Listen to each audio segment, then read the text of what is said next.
Money makes money, make it work for you. Tamil மக்கள் அனைவருக்கும் வணக்கம். இந்த வீடியோவில் இபிஎஸ் அதாவது ஏர்னிங் பர் ஷேர் அப்படின்னா என்ன, அதை எப்படி கால்குலேட் பண்ணுறது, இபிஎஸ்ஸை வச்சு ஒரு ஷேரை எப்படி அனலைஸ் பண்ணுறது, கூடவே அதோட குறைகளை என்னென்ன அதையெல்லாம் பற்றி பார்க்க போகிறோம்.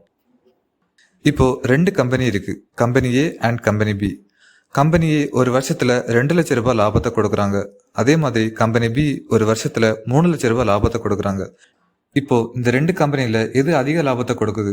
Company B. ஓகே, இப்போ கம்பெனி ஏ 20 லட்ச ரூபாய் இன்வெஸ்ட் பண்ணியிருக்காங்க. அதே மாதிரி கம்பெனி பி 60 லட்ச ரூபாய் இன்வெஸ்ட் பண்ணியிருக்காங்க. இப்போ யாருக்கு லாபம் அதிகம்? கம்பெனி ஏ 20 லட்ச ரூபாய் இன்வெஸ்ட் பண்ணி 2 லட்ச ரூபாய் லாபம் கிடைக்குது, அதாவது 10% ரிட்டர்ன்ஸ். கம்பெனி பி 60 லட்ச ரூபாய் இன்வெஸ்ட் பண்ணி 3 லட்ச ரூபாய் லாபம் கிடைக்குது, அதாவது 5% ரிட்டர்ன். இப்போ எந்த கம்பெனிக்கு லாபம் அதிகம்? கம்பெனி ஏ. கரெக்ட். இப்போ கம்பெனி ஏ மொத்தம் 1 லட்சம் ஷேரை இஷ்யூ பண்ணியிருக்காங்க. கம்பெனி பி மொத்தம் 3 லட்சம் ஷேரை இஷ்யூ பண்ணியிருக்காங்க. இப்போ எப்படி லாபத்தை கால்குலேட் பண்ணுறது? அதுக்கு தாங்க இபிஎஸ். அதாவது ஒரு ஷேருக்கு அந்த கம்பெனி எவ்வளவு லாபத்தை சம்பாதிச்சு கொடுக்குறாங்கன்னு கால்குலேட் பண்ணுறது தான் இபிஎஸ். ஒரு கம்பெனியோட மொத்த நிகர லாபத்தை அந்த கம்பெனியோட மொத்த அவுட்ஸ்டாண்டிங் ஷேரோட டிவைட் பண்ணி கிடைக்கிறது தான் EPS. EPS equal to net profit divided by total number of shares. Formula படி கம்பெனி ஏவோட EPS net profit 2 lakh divided by total number of shares 1 lakh. Company ஏவோட EPS 2 ரூபாய். அதாவது கம்பெனி ஏ அவங்க ஒரு ஷேருக்கு 2 ரூபாய் லாபத்தை சம்பாதிச்சு கொடுக்குறாங்க. அதே மாதிரி கம்பெனி பியோட EPS கால்குலேட் பண்ணும்போது net profit 3 lakh divided by total number of shares 3 lakh. Company பியோட EPS 1 ரூபாய். அதாவது கம்பெனி பி அவங்க ஒரு ஷேருக்கு 1 ரூபாய் லாபத்தை சம்பாதிச்சு கொடுக்குறாங்க.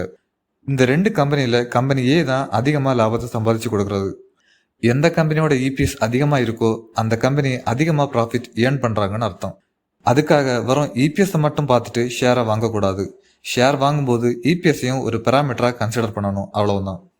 ஒவ்வொரு கம்பெனியோட இபிஎஸ்ஸையும் இப்படி நீங்கள் ஃபார்முலா போட்டு கால்குலேட் பண்ணணும்னு அவசியம் இல்லை. Money control, ticker tape, screener, இது மாதிரி நிறைய வெப்சைட் இருக்கு. இதில் நீங்கள் போனீங்கன்னா டைரெக்டாக உங்களுக்கு கிடைக்கும். ஒரு கம்பெனியோட இபிஎஸ் ஸ்டடியாக ஒவ்வொரு வருஷமும் இன்க்ரீஸ் ஆச்சுன்னா அந்த கம்பெனி ஒரு நம்பகரமான லாபத்தை கொடுக்குறாங்கன்னு அர்த்தம். அது மட்டும் இல்லாமல் இபிஎஸ்ஸை வச்சு ஷேரோட பி ரேஷியோவை கால்குலேட் பண்ணலாம். கம்பெனியோட இபிஎஸ் அதிகமாக இருக்கிறதுக்காக ஒரே அடியாக அது நல்ல லாபத்தை கொடுக்குற கம்பெனின்னு முடிவுக்கு வந்துடக்கூடாது. இதில் சில டிஸ்அட்வான்டேஜஸும் இருக்குது. கம்பெனி என்ன பண்ணுவாங்கன்னா அவங்க இபிஎஸ்ஸை அதிகம் காட்டணுங்கிறதுக்காக ஷேர் பைபேக்ஸ் பண்ணியும் டோட்டல் அவுட்ஸ்டாண்டிங் ஷேரை கம்மி பண்ணியும் இபிஎஸ்ஸை அதிகமாக காட்டுவாங்க. அது மட்டும் இல்லாமல் இபிஎஸ் இன்ஃப்ளேஷனை கன்சிடர் பண்ணாது. இன்ஃப்ளேஷன் அதிகமாகும்போது குட்ஸ் அண்ட் சர்வீஸோட ப்ரைஸ் இன்க்ரீஸ் ஆகும்.